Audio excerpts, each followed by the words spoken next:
রমনা পার্কে প্রেমিকার সাথে বসে আছি আর বাদাম খাচ্ছি। এমন সময় দেখি একজন দিনী ভাই আমার দিকে এগিয়ে আসছে। আমি কিছুক্ষণ ভালো করে তাকাইয়া দেখি, আরে এটা তো আমার আব্বা।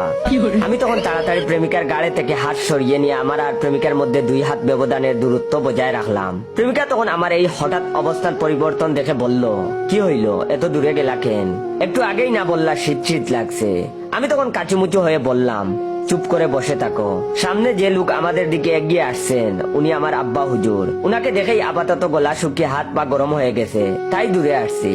আর শুনো, উনি সামনে এসে কিছু জানতে চাইলে বলবা তুমি আমার স্টুডেন্ট, আমি তোমাকে কেমিস্ট্রি পড়াই। আর আব্বা হুজুর খুব ভালো মানুষ আর আমাকে খুব ভালোবাসে। এর মধ্যে দেখি আব্বা হুজুর আমাদের সামনে এসে হাজির। উনি উনার বিশেষজ্ঞ চোখ দিয়ে একবার আমাকে আর একবার আমার প্রেমিকা সুমাকে স্ক্যান করে নিয়ে সরাসরি আমাকে প্রশ্ন করলেন, তুই এই পার্কে কি করিস? আমি তখন আমতা আমতা করে উত্তর দিলাম, আসলে আব্বা পার্ক দিয়ে হেঁটে যাচ্ছিলাম, হঠাৎ আমার এই স্টুডেন্ট দেখে বসতে বললো, তাই ওর সাথে বসে বসে গল্প করছিলাম। আমার প্রেমিকাও তখন আমার সাথে যোগ দিল আর বলল, হ্যাঁ আঙ্কেল। ভাইয়াকে দেখে আমি বসতে বললাম। তাছাড়া জারণ বিজারণটা এখনো ঠিক মতো বুঝি নাই, তাই ভাইয়ার থেকে আবার সেসব বুঝে নিচ্ছিলাম, তাই না ভাইয়া? আমি তখন বললাম, হ্যাঁ হ্যাঁ আব্বা, ও খুব ব্রিলিয়ান্ট ছাত্রী, ওকে কেমিস্ট্রি পড়াই, একটুতেই সব বুঝে যায়, কিন্তু জারণ বিজারণটা বুঝে নাই, তাই এটা নিয়ে আলোচনা করছিলাম। মানুষ হঠাৎ অদ্ভুত কোনো প্রাণী দেখলে যেভাবে তাকিয়ে থাকে, আব্বাও তখন আমার দিকে সেভাবে তাকিয়ে আছে। আর আমি একবার আব্বার মুখের দিকে আর একবার প্রেমিকার মুখের দিকে দেখছি। হঠাৎ তখন আব্বা বলে উঠলো, তুই না এসএসসি তে 2 বার কেমিস্ট্রিতে ফেল করছিলি, ইন্টারে একবার, তুই এমন গাধা হয়ে এই মেয়েটাকে কি শিক্ষা দে? বন্ধুরা আজকাল প্রেমিকার সামনে বাস দেয়, সেটা খুব স্বাভাবিক ব্যাপার, কিন্তু নিজের বাপ যে প্রেমিকার সামনে নিজের ছেলেকে এইভাবে বাস দেয়, এই অভিজ্ঞতা মনে হয় আমারই প্রথম। প্রেমিকাকে আমি বলছিলাম আমি এসএসসি ইন্টারে 2টাতে গোল্ডেন এ প্লাস পাইছি, ছেলে খুব ব্রিলিয়ান্ট, জগন্নাথে কেমিস্ট্রিতে পড়ি, কিন্তু আব্বা প্রেমিকার সামনে ইজ্জতের পুরা ফালুদা করে দিয়েছে। আব্বার এসব কথা শুনে তখন প্রেমিকা আমার দিকে আগুনের চোখে তাকিয়ে আছে। ঠিক এমন সময় আব্বা হুজুর আমাদের মাঝে বসে গিয়ে ওকে বলল, দেখো মা, আমার এই ছেলে কিভাবে তোমাকে পড়ায় এটা আমার ঠিক বুঝে আসছে না। যে ছেলে নিজের পরীক্ষায় ফেল করে তার ছাত্রীর রেজাল্ট কেমন হবে সেটা ভেবেই আমার কষ্ট হচ্ছে। তুমি কিছু মনে করো না মা।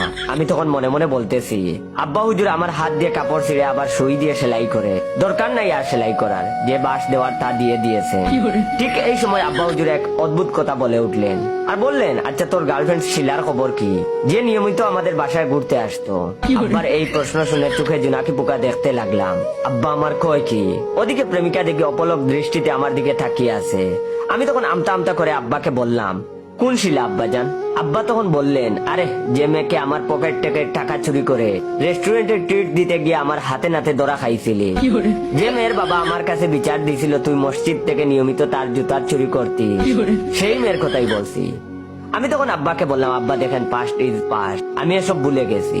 আব্বা তখন বললেন, তবে মেয়েটা অনেক ভালো আছিল, দেখলেই সালাম কালাম দিত, আজকাল মেয়েদের মধ্যে এসব একদম দেখা যায় না। যাই হোক, তোর বউ কল দিছিল, কইলো যাওয়ার সময় লবণ আর পেঁয়াজ নিয়ে যাইতে। আব্বার মুখ থেকে এসব কথা শুনে আমি তো অবাক। আমি বিয়ে করলাম কবে? কিছু একটা বলতে যাব, এদিকে সুমা উঠে দাঁড়িয়ে আমার সামনে এসে টাস করে আমার গালে একটা থাপ্পড় দিয়ে সোজা হাঁটতে লাগলো। আব্বা তখন এমন সময় বলে উঠলো, এ কেমন অদ্ভুত ছাত্রী তোর, শিক্ষককে সম্মান দিতে জানে না। আমি তখন আব্বাকে কইলাম, আপন মানুষকে বিশ্বাস করলে যা হয় আর কি।